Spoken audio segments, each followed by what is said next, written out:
दिल्ली की शिक्षा मंत्री आतिशी, उन्होंने एक प्रेस कॉन्फ्रेंस की और प्रेस कॉन्फ्रेंस में उन्होंने यह कहकर सबको चौंका दिया कि कोर्ट के ऑर्डर में यह कहा गया है कि दिल्ली का शराब घोटाला कुछ है ही नहीं। दिल्ली का शराब घोटाला 100 करोड़ का है ही नहीं और जो गोवा में खर्चा हुआ है वो केवल 19 लाख रुपए का हुआ और इसलिए कोर्ट ने जमानत दे दी है जो आरोपी बनाए गए थे उनमें से किसी एक को। उन्होंने जिक्र किया वहां गौतम मल्होत्रा का और उन्होंने कहा कि गौतम मल्होत्रा को कोर्ट ने जमानत दे दी और इसका मतलब यह है कि ये जो घोटाला था ये हुआ ही नहीं और बीजेपी को इसको लेकर माफी मांगनी चाहिए, जो पिछले दिनों से ये कह रहे थे कि 100 करोड़ का घोटाला हुआ है, 100 करोड़ का घोटाला हुआ है। कोर्ट ने अपने ऑर्डर में कह दिया है कि ये तो कोई घोटाला हुआ नहीं है और लिहाजा जो है ये मल्होत्रा को, गौतम मल्होत्रा को जमानत दे दी जाए।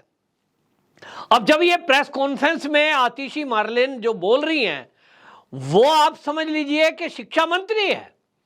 इस पर आनन फानन में भारतीय जनता पार्टी ने वो पन्ने पलटे जो कोर्ट का आदेश था, तो अमित मालवीय ने तुरंत ट्वीट किया, जो आईटी सेल के हेड हैं बीजेपी के, और उन्होंने कहा कि आतिशी जो बोल रही है वो आपको बता दूं झूठ तो है ही है, लेकिन वो एक तरह से कंडेम्ड ऑफ कोर्ट भी बनता है, यानी कोर्ट की अवमानना का मामला बनता है, क्योंकि कोर्ट ने अपने आदेश में जो आदेश दिया है वो उस आदेश में 85 पन्ने के ऑर्डर में गौतम मल्होत्रा की जमानत देते हुए कोर्ट ने कहीं भी ये नहीं कहा कि दिल्ली का शराब घोटाला नहीं हुआ।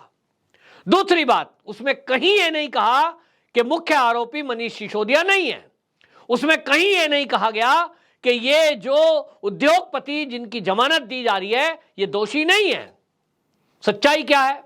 सच्चाई ये है कि असल में जो ये उद्योगपति हैं, ये शराब के व्यापारी हैं, गौतम मल्होत्रा, इनके वकील की तरफ से एक एप्लीकेशन लगाई गई थी और ये कहा गया था कि देखिए हम तो व्यापारी हैं, हमसे जबरदस्ती, ये वकील की लैंग्वेज है, कोर्ट के दस्तावेज में दर्ज है कि पंजाब की आम आदमी पार्टी की सरकार में ये कहा गया हमको कि या तो आप जबरदस्ती 6% का कमीशन हमें दो, वरना पंजाब में भी आपको बिजनेस करना भारी हो जाएगा। ये हमको धमकी दी गई और इस धमकी के कारण हम मजबूर हुए कि हमें 6% कमीशन ये आम आदमी पार्टी को देना पड़ा।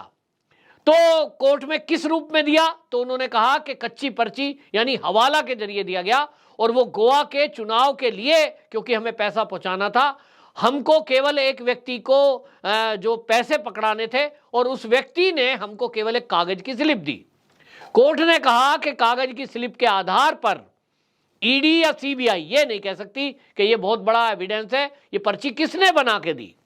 क्या ये पर्ची मनीष सिसोदिया ने बना के दी?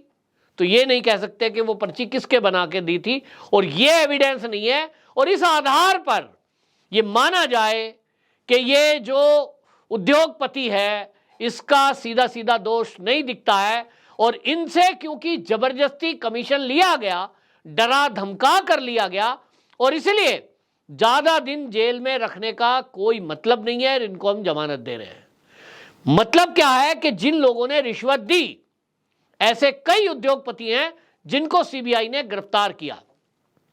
जो भी, चाहे साउथ ग्रुप है, चाहे वो पंजाब के शराब व्यापारी हैं, उन्होंने ये जो दिल्ली का शराब नीति थी इसको जब देखा कि इसमें बेनिफिट है और इसमें 5% से बढ़ाकर मार्जिन 12% किया जा रहा है तो इसमें तो फायदा होगा, लेकिन इस फायदे में एक कंडीशन रखी गई थी और वो ऑफ द रिकॉर्ड थी कि उद्योगपतियों को जो फायदा होगा, जो कमीशन 5% से बढ़ाकर 12 किया जा रहा है, इसमें 6% आम आदमी पार्टी को देना पड़ेगा।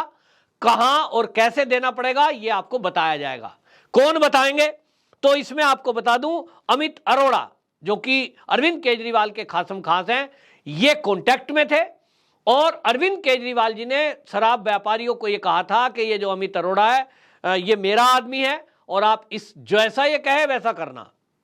तो वो वहां डील होती थी और हवाला के जरिए पैसा पहुंचाया जा रहा था गोवा चुनाव में। लेकिन आतिशी को देखिए कि वो प्रेस कॉन्फ्रेंस करती हैं और जनता को बरगलाने के लिए वो झूठ बोलती हैं। अब या तो उन्होंने जानबूझकर झूठ बोला, या फिर उनको कोर्ट के जो आदेश है वो पढ़ने नहीं आते। और तीसरी बात जो इसमें निकल कर आ रही है कि कहीं ऐसा तो नहीं कि अरविंद केजरीवाल जी की चाल में फंस गई हो और अब ये भी जेल की सलाखों के पीछे जाएं, क्योंकि कोर्ट की अवमानना का केस यदि चलता है तो उसमें भी जेल होती है। आतिशी मार्लेना फंस गई हैं। आतिशी ने जो कोर्ट का आदेश है उसको अपने तरीके से उसको झूठ बोला है। जो बात कोर्ट ने कही नहीं है इन्होंने उसको बोल दिया। कोर्ट ने उसमें कहीं नहीं लिखा कि शराब घोटाला नहीं हुआ। कोर्ट ने यह तक भी नहीं कहा है कि गौतम मल्होत्रा जो है ये दोषी नहीं है।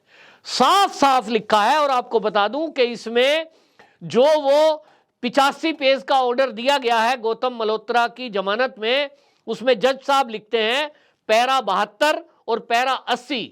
आप उस ऑर्डर को देखेंगे तो उस पर लिखा है साफ साफ कि ये जो ऑर्डर है ये केवल जमानत याचिका पर हम सुना रहे हैं, इसका उस केस से कोई लेना देना नहीं है। यानी जो ट्रायल चल रहा है, जो केस चल रहा है, उस पर इफेक्ट इसका नहीं पड़ेगा। हम केवल अभी बात कर रहे हैं जमानत की कि इस व्यक्ति को जमानत दी जाए कि नहीं। और अगर जमानत देने की बात है तो कोर्ट ये मान रहा है कि इस व्यक्ति का दोष इतना नहीं है, ये इतना गंभीर अपराधी नहीं है, ये एक शराब व्यापारी है। और व्यापारी ने जो पैसा दिया, जो रिश्वत दी, भाई वो एक तो होता है रिश्वत देना भी हमारे यहां जुर्म है, कानूनन रिश्वत देना जुर्म है। और ईडी हो या सीबीआई, वो इन उद्योगपतियों को जो पकड़कर जेल में डाल रही थी, वो कोर्ट के सामने अभी तक यही बोल रही थी कि ये भी इस घोटाले में है। तो उसमें जो गौतम मल्होत्रा के वकील हैं उन्होंने बाकायदा ये कहा कि देखिए हम इसकी बात कई बार कह चुके हैं कि हमें जबरदस्ती ये कमीशन हमसे लिया गया है, हमें डराया गया कि पंजाब के अंदर भी आपकी इंडस्ट्री है, पंजाब में हम आपको व्यापार नहीं करने देंगे। तो हमारा दोष क्या है? सरकार जबरदस्ती हमसे कमीशन मांग रही है। इस पर कोर्ट ने कहा कि ठीक है आपको जमानत दे रहे हैं, लेकिन इसके लिए अलग से केस चलेगा कि आपसे पैसे जबरदस्ती लिए गए या आपने अपनी मर्जी से दिए अपना लाभ कमाने के लिए। यह कोर्ट की टिप्पणी है कि इस मामले में अलग से कोर्ट में जिरह होगी। फिलहाल जमानत दी जा रही है। तो कुल मिलाकर यह दिख रहा है कि आम आदमी पार्टी अपने घोटालों में फंसी हुई है।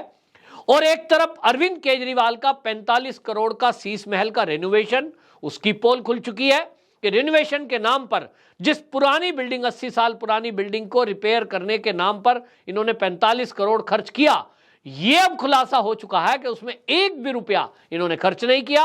और उसमें नई खोज यह हुई कि जो ठग है जेल के अंदर बंद सुकेश चंद्रशेखर, उसने तो यह भी दावा कर दिया, एलजी को बाकायदा पत्र लिखा है कि अरविंद केजरीवाल जी का जो नया महल बना है उसके अंदर उन्होंने कई सामान अपने पैसे से दिए हैं। उन्होंने यह भी खुलासा किया कि 90 लाख रुपए के बर्तन दिए गए जो चांदी के हैं, ये ठग सुगेश ने दिए हैं। और उसने यह भी कहा कि ये मैंने इसलिए दिए कि मुझे करोल बाग में एक सरकारी ठेका दिया गया।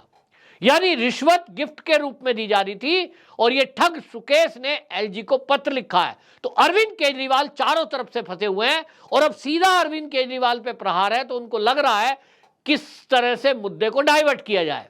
तो शायद आतिशी को यूज किया, आतिशी को प्रेस कॉन्फ्रेंस करा दी और उनसे झूठ बुलवा दिया। अब यह आतिशी ने अनजाने में बोला है और यह जानबूझकर बोल रहा है। दोनों ही कंडीशन में यदि भारतीय जनता पार्टी का कोई लीडर या देश का कोई भी वकील आतिशी के ऊपर अवमानना का केस दायर करता है, निश्चित जानिए आतिशी भी अब जेल के चक्कर लगाते हुए आपको दिख सकती है।